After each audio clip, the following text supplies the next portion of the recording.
Muy bien.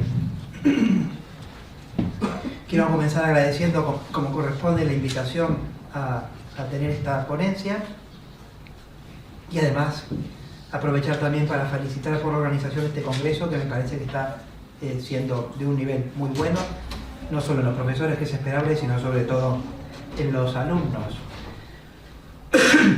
El tema que yo voy a tratar yo creo que es el que les va a aburrir un poco más, pero bueno, es el que me ha tocado tratar, que es el de Freud y la filosofía.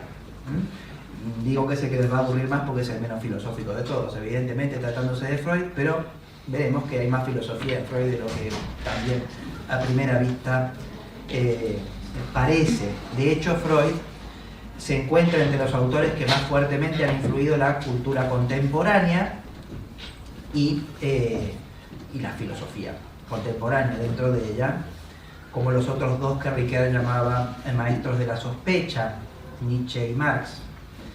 Esta influencia es importante en muchos filósofos, empezando por el mismo Ricoeur, quien a su vez se interesó por el psicoanálisis por causa de uno de sus profesores, su primer profesor de filosofía, que fue el tomista Roland Dalbier, quien dedicó al psicoanálisis de Freud una tesis doctoral en la que valoraba muy positivamente al psicoanálisis como método de investigación y de terapia, aunque lo criticaba como doctrina. Valoración que influyó a su vez en la que del psicoanálisis hizo el también tomista y amigo de Dalbier, Jacques Maritain. Estos dos autores son los responsables de la aceptación positiva que tuvo el psicoanálisis en su momento dentro del catolicismo, pero también, sobre todo Dalbier, no solo por medio de Ricoeur, en la filosofía francesa, porque la tesis de Dalbier fue la primera tesis de filosofía que se hizo sobre Freud en Francia. Es decir, el psicoanálisis entró en la filosofía francesa por medio de un tomista, ¿no? Esto es significativo para los que estamos aquí.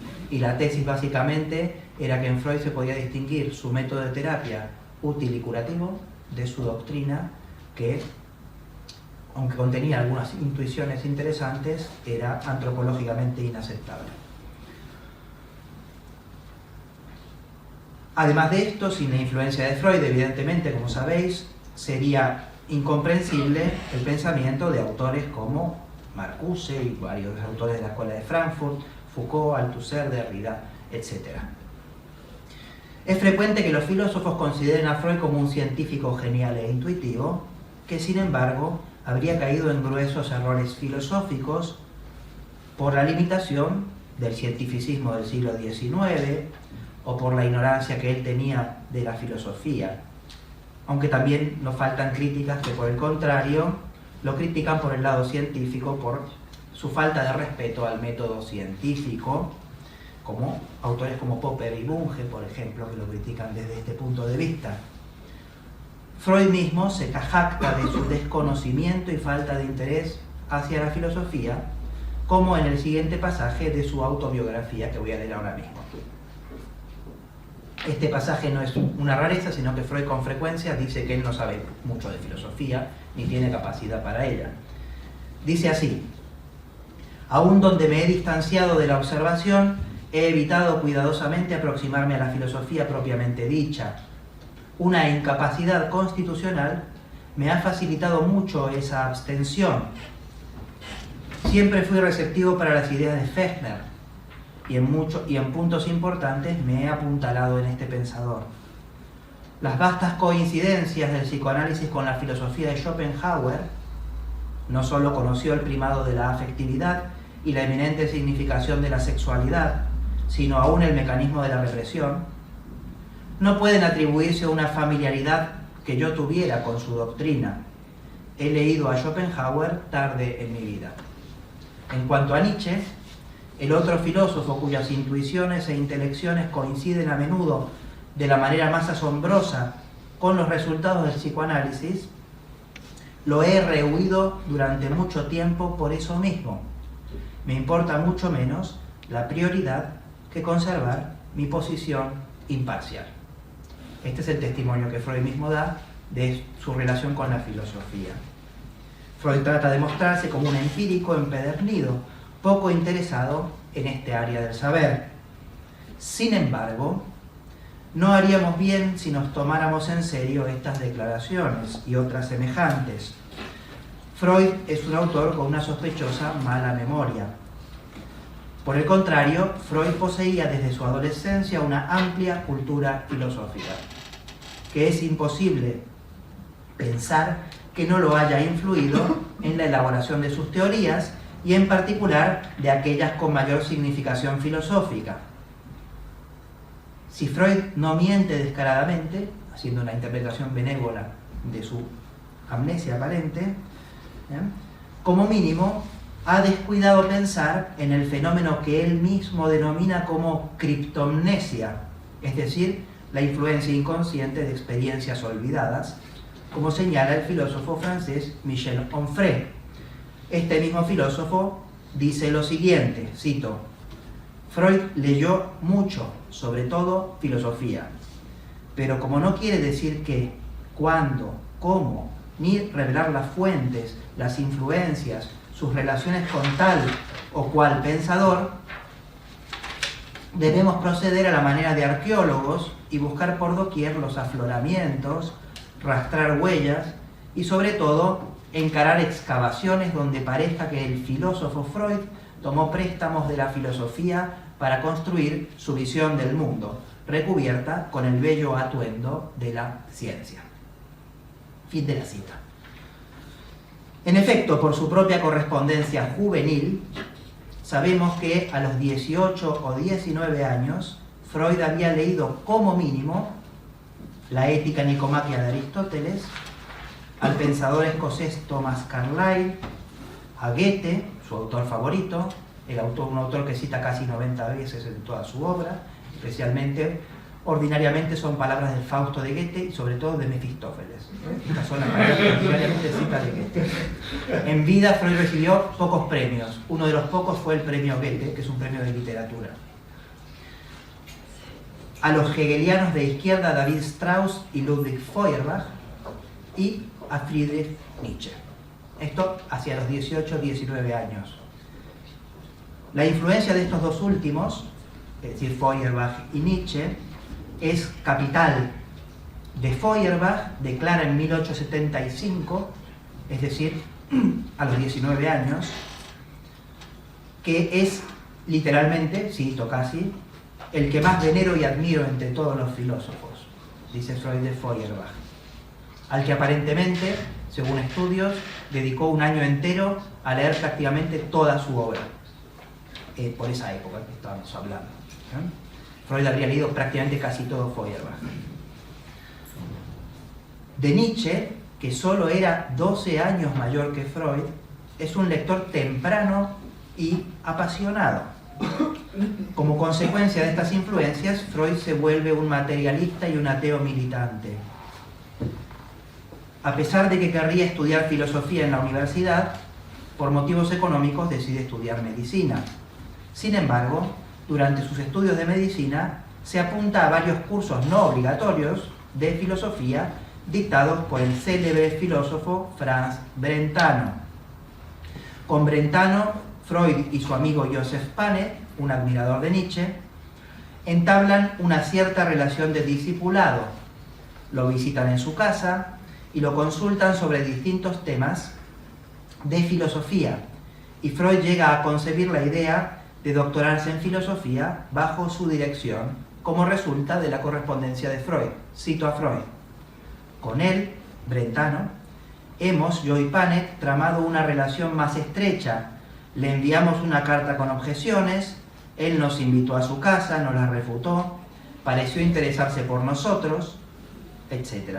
De este hombre extraño, es creyente, teólogo y darwiniano, y una persona muy inteligente, casi diría genial, y en muchos aspectos ideal, te contaré algunas cosas en viva voz. Por ahora te adelanto la novedad de que precisamente por el efecto de la influencia de Brentano ha madurado mi decisión de hacer el doctorado en filosofía sobre la base de estudios de filosofía y zoología. Además estoy haciendo gestiones para conseguir mi ingreso en la Facultad de Filosofía a partir del próximo semestre o del próximo año. Aunque finalmente este ingreso en filosofía no se dio, por incompatibilidades normativas no era posible cursar medicina y filosofía simultáneamente, la influencia de Brentano fue tan profunda que Freud estuvo no solo al borde de abandonar el materialismo, sino incluso de la conversión religiosa, como él mismo explica en su correspondencia. Cito la correspondencia. Freud hizo justamente, entre los cursos que hizo un curso sobre las pruebas de la existencia de Dios, y aparentemente hace unos años se habría publicado, yo no tengo acceso a ello, no tuve, el apunte de Freud de esas clases además. Yo no he tenido acceso a este material. Dice así Freud: no soy capaz de refutar un simple argumento teísta, que es la culminación de sus disquisiciones. Su gran mérito es el desprecio de toda fraseología, de toda pasión y del empeño de tachar de herejía cualquier cosa. Demuestra a Dios con tan poco partidismo y con tanta exactitud como otro demostraría la excelencia de la teoría de la ondulación frente a la de la emisión. Evidentemente, solo soy teísta a la fuerza, porque soy lo bastante honesto como para reconocer mi indefensión ante su argumento, pero no tengo intenciones de darme por vencido tan rápida y completamente. A lo largo de varios meses pienso conocer a fondo su filosofía, y me reservaré el juicio sobre ella y también una decisión sobre el teísmo y el materialismo. De momento he dejado de ser materialista, pero todavía no soy teísta. Y en una carta de pocos días después decía lo siguiente: yo soy casi un converso. De momento debo confesar que no entendí nada de la naturaleza de las preguntas que me importaban y que me faltaba comprensión total de la filosofía. Esta es la confesión de un materialista penitente, antes valiente y obstinado. A Freud le interesaba bastante la filosofía, como vamos viendo, pero faltan cosas, faltan cosas. Durante este periodo universitario, funda con unos amigos, Liebner y Panet, un periódico filosófico de orientación materialista. Una vez terminada la universidad, sus intereses filosóficos continúan.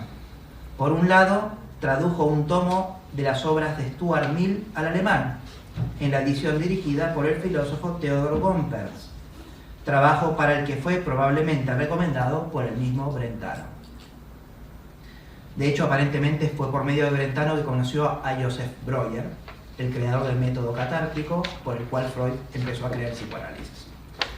Brentano, aparentemente, Breuer era el médico de Brentano. Por otro lado, queriendo que su futura esposa comprendiera sus intereses filosóficos, escribió una introducción a la filosofía, a la que llamó ABC filosófico, escrito hoy perdido, porque aparentemente Freud en un momento de su vida quemó todos sus papeles de juventud. Quemó todo, no quiso que quedara huella de nada, de sus apuntes anteriores a la creación del psicoanálisis. Que este interés por la filosofía es esencial para comprender también lo que es la esencia del proyecto del psicoanálisis, se manifiesta en las cartas de Freud a su amigo Fliess.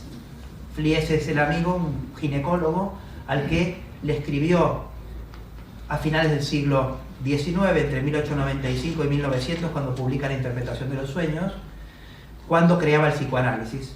Este amigo le daba su opinión, él iba escribiendo, en diálogo con él Freud iba creando el psicoanálisis. Este era un ginecólogo un poco particular porque pensaba que los problemas de garganta, nariz y oído tenían causa sexual. De hecho es uno de los que le infunden la idea a Freud, o confirman a Freud en la idea de la causalidad sexual de los problemas del ser humano.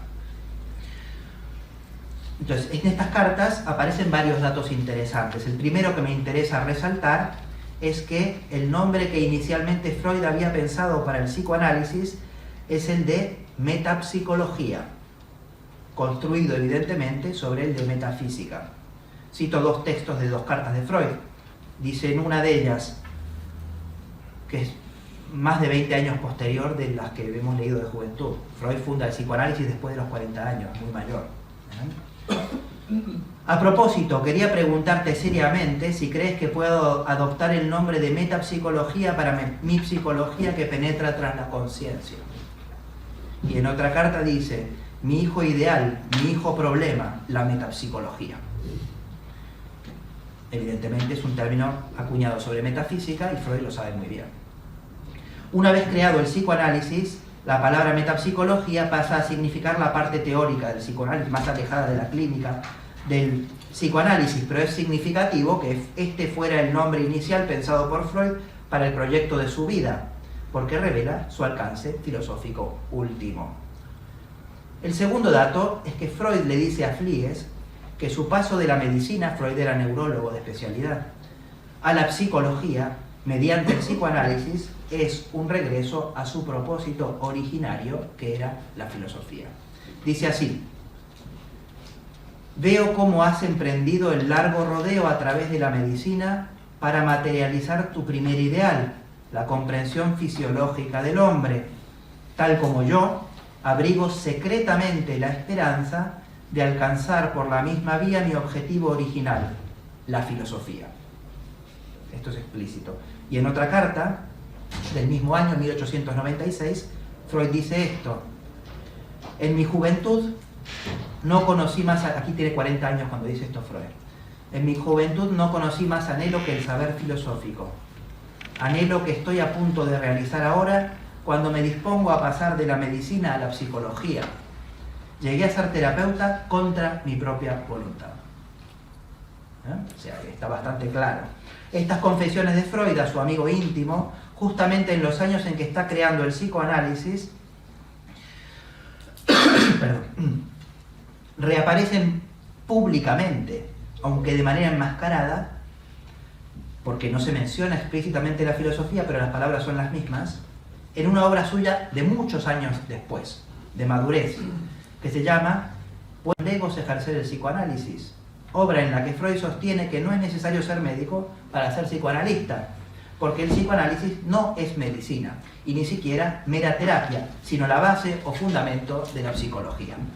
Dice así Freud, cito: tras 41 años de actividad médica, Freud murió con más de 80 años, tras 41 años de actividad médica, mi autoconocimiento me dice que no he sido un médico cabal. Me hice médico porque me vi obligado a desviarme de mi propósito originario, y mi triunfo en la vida consiste en haber reencontrado la orientación inicial mediante un largo rodeo. Aquí no nos lo dice, pero ya sabemos por su correspondencia anterior que ese propósito originario era la filosofía. Por lo tanto, Freud considera que el psicoanálisis es el rodeo que le ha permitido dedicarse a la filosofía. ¿Qué clase de filósofo es Freud? Pues si tengo tiempo lo veremos en breve, pero no sé cuánto me queda. 20 minutos. Perfecto, genial. Pues vamos, entonces, mi ponencia tiene 3 partes. Esta primera parte para ubicaros un poco biográficamente el lugar de la filosofía en la vida de Freud. Un lugar muy importante, aunque después se olvidó. Dice que es incapaz de la filosofía, que no lee filosofía, que no le interesa. Cambió, todos podemos cambiar en la vida, ¿eh? Pero bueno, en todo caso, una persona que dice que los recuerdos infantiles son la base de toda la personalidad, y que a los 18 años había leído a Nietzsche, Feuerbach, etc., pues algo habrá hecho en el resto de su pensamiento, ¿eh? Muy bien, vamos, entonces voy a tratar muy brevemente, en segundo lugar, esta es la segunda parte, las influencias principales de los filósofos en el pensamiento de Freud. Freud tenía una cultura filosófica caótica, pero basta. Y algunos filósofos influyeron más que otros. ¿Cuáles son los que han influido más fuertemente en Freud? Respecto de los filósofos de la antigüedad, la referencia con más impacto en la teoría freudiana es la que hace de Empédocles al presentar su propia teoría de las pulsiones, las 2 pulsiones básicas, eros y destrucción, en la obra en que en el año 1920 introduce la pulsión de muerte, más allá del principio de placer. En esta obra reconduce la distinción entre pulsión de destrucción y eros a Empédocles, a la diferencia entre amor y odio, entre Empédocles, etc. Tengo alguna cita, no la voy a leer para poder ir un poquito más rápido. En el mismo tema, con su concepto de eros, Freud nos reconduce también a Platón. Primero que nada con una referencia explícita al banquete y a la propuesta de Aristófanes de que el hombre y la mujer habrían sido inicialmente un solo ente que fue posteriormente dividido. Freud lo utiliza tanto para sus tesis relativas a una presunta bisexualidad originaria de todo ser humano, como para plantearse el problema del carácter conservador de las pulsiones en el caso del eros, que no solo busca conservar, sino producir unidades mayores. Por otro lado, y con un impacto más importante en su doctrina, Freud sostiene en algunas ocasiones, varias, que su propia concepción de la ampliación de la noción de sexualidad estaba ya presente en el eros platónico, por lo que no es aventurado pensar que cuando Freud decidió denominar con la palabra eros a la pulsión de vida, haya tenido presente la inspiración platónica. De hecho, sabemos que para escribir más allá del principio de placer, Freud hizo una intensiva lectura de muchos autores, muchos de ellos filósofos, Schopenhauer particularmente. O sea, es el momento en que Freud hace una lectura más, ahora lo comentaré, más intensiva de Schopenhauer. En cuanto a Aristóteles, autor que sabemos que Freud leyó, por su propio testimonio, la principal referencia explícita en sus obras es la que hace de él en la interpretación de los sueños, donde lo coloca como uno de los principales antecedentes de la concepción freudiana de los sueños, particularmente por su tratado sobre la adivinación a través de los sueños. Cita también a San Alberto Magno en la interpretación de los sueños. En cuanto a los... no hay referencias a Santo Tomás, pero a San Alberto Magno sí. No creo que fuera de primera mano. En cuanto a los modernos, hay referencias en Freud a Hobbes, sobre todo particularmente en un escrito breve que se llama El porqué de la guerra. Es una carta en la que responde a Einstein, que le preguntaba por qué hay guerra, y Freud le dice que hay guerra porque el ser humano es intrínsecamente violento y que la ley y el derecho son efecto de la violencia, y hay unas referencias a Hobbes y a su concepción política, al empirismo, a Kant y a Schopenhauer, entre otros, que ahora mencionaré otros. De este último, de Schopenhauer, cuyas concepciones coinciden en mucho con las de nuestro autor, Freud dice haberlo leído muy tarde en la vida, como ya hemos visto. Sin embargo, no debemos olvidar que Freud crea el psicoanálisis también muy tarde en la vida. Sí, Freud crea el psicoanálisis entre los 40 y los 45 años. Es tarde en la vida. Yo tengo 46. Si me pusiera a hablar de Schopenhauer, sí, es tarde en la vida. Pues esto es lo que pasó con Freud. Lo leyó tarde, pero justo cuando estaba creando el psicoanálisis, porque de hecho, ya en la interpretación de los sueños hay citas de Schopenhauer. Esta es una obra de 1900, que es el año en que publica la interpretación de los sueños. Freud muere en 1939. O sea, tuvo 40 años casi para que lo siguiera influyendo Schopenhauer, ampliamente. Muy bien. Y por su correspondencia con Lou Andreas Salomé, un personaje del que hablaremos después si tengo tiempo, sabemos que leyó más sistemáticamente a Schopenhauer para escribir más allá del principio de placer. Esto se lo dice a Lou Salomé. Le dice, estoy leyendo intensivamente a Schopenhauer, no con mucho placer, dice Freud. Justamente esta es la obra en la que Freud hace un giro decisivo hacia el pesimismo, con la introducción de la pulsión de muerte, un pesimismo que suele emparentarse con el pensamiento de Schopenhauer. Freud mismo decía estar asombrado de la semejanza de muchas de sus ideas con la de Schopenhauer, como la de la importancia de la psique inconsciente, la centralidad de la sexualidad y, entre otros, el tema onírico y también el mecanismo de la represión. ¿Cuántas de estas coincidencias son realmente tales y cuáles son el resultado de una influencia directa o indirecta? Había en el círculo de Freud gente que conocía bien a Schopenhauer. Es difícil de decir. Hemos visto también la profunda admiración de Freud hacia Feuerbach, autor en el que nos faltan referencias a la prioridad de lo inconsciente e incluso, según algunos, esto no lo he estudiado yo personalmente, a las nociones de yo y ello y a la de proyección. Freud dice, sin embargo, en su correspondencia con el psiquiatra heideggeriano Ludwig Binswanger, que no tiene conciencia de haber sido influenciado en nada por Feuerbach y Strauss, aunque probablemente deba a ellos, como mínimo, algo de su orientación crítica hacia la religión. Hay dos influencias, sin embargo, de entre todas estas que es necesario destacar: la de la mecánica de las representaciones de Johann Friedrich Herbart, un autor central para entender a Freud, y la de la psicología del desenmascaramiento de Nietzsche. A tal punto estas son estas dos influencias son importantes, que el filósofo y caracterólogo Ludwig Klages sostiene, cito a Klages, el llamado psicoanálisis igual a disolución del alma, desde el punto de vista de la historia del pensamiento, es el inverosímil hijo bastardo de un casamiento desproporcionado aún más inverosímil, el casamiento ridículo del atomismo de las representaciones de Herbart con la filosofía del autoengaño de Nietzsche. Las ingeniosas y profundas consideraciones de Nietzsche sobre la táctica del autoengaño están aquí traducidas al lenguaje del juego de intrigas completamente vulgar. Klages era seguidor de Nietzsche y no le gustaba Freud. Bueno, había un poco de antisemitismo en Klages, era un personaje, en fin. Muy bien. No hay evidencia de que Freud haya leído a Herbart directamente. Hay, sin embargo, dos referencias de Freud a la opinión negativa que tenía de su psicología Franz Brentano, que además, curiosamente, Brentano niega la existencia de un inconsciente psíquico en su tratado de psicología, desde el punto de vista empírico.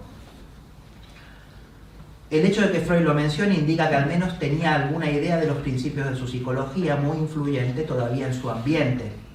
Freud, por otro lado, habría estudiado en el Gymnasium con un manual de inspiración herbartiana y habría recibido también la influencia de las ideas de Herbart por otras vías, como la de su maestro Theodor Meiner. Herbart era el pensador que con más energía había propuesto, contra Kant, una psicología que se apoyaba sobre tres patas: la metafísica, la matemática y la experiencia. A lo largo del siglo XIX se desarrolló una escuela herbartiana de psicología que influyó sobre la pedagogía y sobre las ideas psicológicas de algunos fisiólogos y autores como Fechner y Wundt. De tal manera que hasta que la nueva psicología experimental de Wundt se hizo conocida, la de Herbart era considerada como una psicología de avanzada, y era imposible ocuparse de psicología en el ámbito social de Freud sin tener alguna idea de la psicología de Herbart. Como se me va acabando el tiempo, simplemente tengo varias cosas sobre Herbart, pero simplemente de Herbart Freud toma la concepción mecánica o dinámica de la psique. Herbart dependía de Leibniz y dependía de Fichte. Y su influencia directa sobre Freud se da en lo que es el mecanismo de las representaciones y, por lo tanto, en conceptos relativos al inconsciente. De hecho, las palabras, hay quien discute si el concepto mismo, pero las palabras represión y resistencia aparecen literalmente en la obra de Herbart, referidas a la dinámica de las representaciones. El otro gran autor que ha dejado una honda huella en Freud es Nietzsche. Ya hemos dicho que Freud lee a Nietzsche desde una etapa temprana, probablemente lo haya leído hacia 1873, cuando Nietzsche ya había publicado El origen de la tragedia y sobre verdad y mentira en sentido extramoral.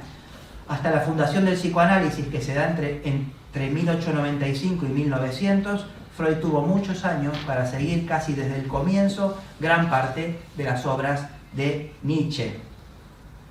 Su gran amigo Joseph Panet fue un admirador y promotor de Nietzsche, con el que mantuvo correspondencia y al que llegó a visitar personalmente entre 1883 y 1884, encuentros sobre los cuales escribió a Freud cartas.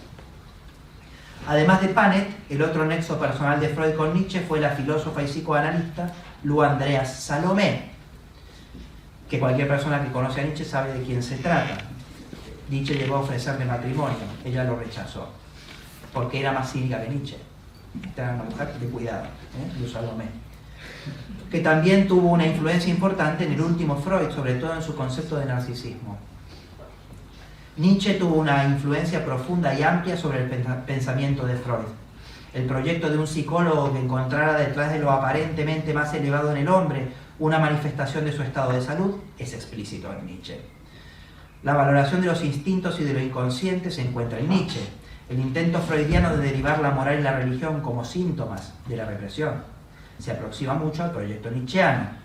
Es un hecho que Freud leyó la genealogía de la moral, y se suele considerar que la concepción freudiana del superyo como surgido de la dirección de la pulsión de muerte contra sí mismo está inspirada en la concepción de la conciencia de culpa como crueldad dirigida contra uno mismo del segundo tratado de la genealogía de la moral. Freud reconoce haber tomado de Nietzsche, además, el concepto de ello, por medio del psicoanalista silvestre Georg Grodek. Estas son las influencias filosóficas principales. Paso a la última parte de mi ponencia, que es el psicoanálisis como filosofía. Psicoanálisis, esto es lo último que voy a desarrollar. No voy a entrar en ideas concretas de Freud, que además son conocidas por otro lado, y complejas, pero sí a ver si esto que hizo Freud, el psicoanálisis, es filosofía o no es filosofía, visto desde Freud además. Por un lado parecería que en Freud hay una criptofilosofía. Por otro lado, Freud niega toda la vida de ser filósofo. ¿Cuál es la verdad? Pues la respuesta es que sí y que no. Es filosofía y no es filosofía. Si por filosofía entendemos el amor a la sabiduría, la búsqueda de los primeros principios, sobre todo en lo trascendente, pues evidentemente Freud no es filósofo, pero en ese sentido no es filósofo Marx, ni Nietzsche, ni lo era Hobbes, si lo tomamos así. Si por filosofía entendemos una forma de pensamiento crítico que rechaza la especulación en el que prima la praxis, Freud podría ser filósofo. A hacer psicoanálisis, me estoy refiriendo. Muy bien, la primera parte la voy a saltear porque ya se me acaba el tiempo, la relativa a por qué Freud sí es filósofo, pero en muchos lados Freud se refiere al psicoanálisis, y ya lo he mencionado anteriormente, tengo algunas citas pero no las voy a leer, al psicoanálisis como más que psicología y más que medicina. Dice, es la base misma de toda psicología. Y con esto Freud está poniendo al psicoanálisis en un papel de fundamentación radical de la psicología, como mínimo de la psicología. Pero vamos a ir a la otra parte, al aspecto antifilosófico de Freud, que tiene mucho de filosófico, porque gran parte de las filosofías que existen, sobre todo contemporáneas, son antifilosofías, en cierto modo. Muy bien, entonces vamos a ir ahí. Freud dice en muchos lugares que la filosofía se origina en lo inconsciente, en las represiones de sus propias representaciones y deseos por parte de los filósofos. Incluso llega a decir que la mera pregunta por el sentido es un signo de que alguien está enfermo. La pregunta por el sentido, la pregunta filosófica, es un síntoma neurótico para Freud. Se trata entonces de superar esta pregunta metafísica. El psicoanálisis no es solo clínica, sino también y sobre todo metapsicología. En cuanto a metapsicología, el psicoanálisis es el sucesor racional de la metafísica y de la teología una vez que estas han muerto. Es decir, es el superador definitivo de la superstición y del estadio mítico de la historia de la humanidad. Cito un texto de Freud. Creo, de hecho, dice Freud, que buena parte de la concepción mitológica del mundo que penetra hasta en las religiones más modernas no es otra cosa que psicología profunda proyectada al mundo exterior. El oscuro discernimiento, una percepción endopsíquica, por así decir, de factores psíquicos y constelaciones de lo inconsciente, se espeja. Es difícil decirlo de otro modo, hay que ayudarse aquí con la analogía que la paranoia ofrece. La paranoia es la metafísica. En la construcción de una realidad suprasensible que la ciencia debe volver a mudar en psicología de lo inconsciente. Podría osarse resolver de esta manera los mitos del paraíso y del pecado original. Metafísica es religión, al final, para Freud. Del bien y del mal, Freud se pone más allá de bien y del mal. De la inmortalidad y otros similares. Es decir, transponer la metafísica en metapsicología.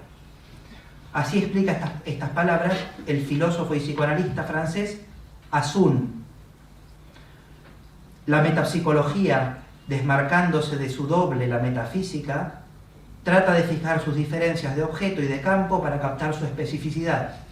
La metapsicología, teniendo en cuenta su función intrapsicoanalítica y su posición contrametafísica, eleva al psicoanálisis al estatuto de psicología de lo profundo. ¿De qué se trata? Voy acabando porque ya me han pasado el papelito, pero me quedan dos párrafos. ¿De qué se trata? Se trata de una reapropiación feuerbachiana prácticamente de lo metafísico al hombre, porque la metafísica proyecta en un mundo trascendente, la metafísica, es decir, también la religión, proyecta en un mundo trascendente tiene su origen en los fenómenos, mejor más que fenómenos, en lo que sucede que no aparece, lo que está en el inconsciente, en los procesos inconscientes. De esta manera, el psicoanálisis supera, desde el punto de vista teórico, a la metafísica y a la teología, haciendo que el hombre se reapropie de las cualidades proyectadas en el cielo, en Dios, a la manera de Feuerbach, su filósofo preferido en su adolescencia. Esta reapropiación es una reconducción de lo metafísico a lo inconsciente. Esta reapropiación de lo metafísico desde lo inmanente inconsciente no es solo teorética, ni principalmente teorética, sino que se hace en el interior de una praxis finalizada en sí misma, que es el psicoanálisis mismo. Desde el punto de vista práctico, el psicoanálisis es una forma no médica, pero tampoco teológica ni moral, sino posmoderna, es decir, posontoteológica y posmoral, de cura animarum, una cura profana de almas. Cito a Freud y ya acabo. Mediante la fórmula curador profano de almas, podría describirse acabadamente la función que el analista, médico o lego, debe cumplir frente al público. Nosotros, los analistas, nos proponemos como meta un análisis del paciente lo más completo y profundo posible. No queremos aliviarlo moviéndolo a ingresar en la comunidad católica, protestante o socialista, sino enriquecerlo a partir de su propia interioridad, devolviéndole a su yo las energías que por obra de la represión están ligadas a su inconsciente. Lo que de tal suerte cultivamos es cura de almas en el mejor sentido.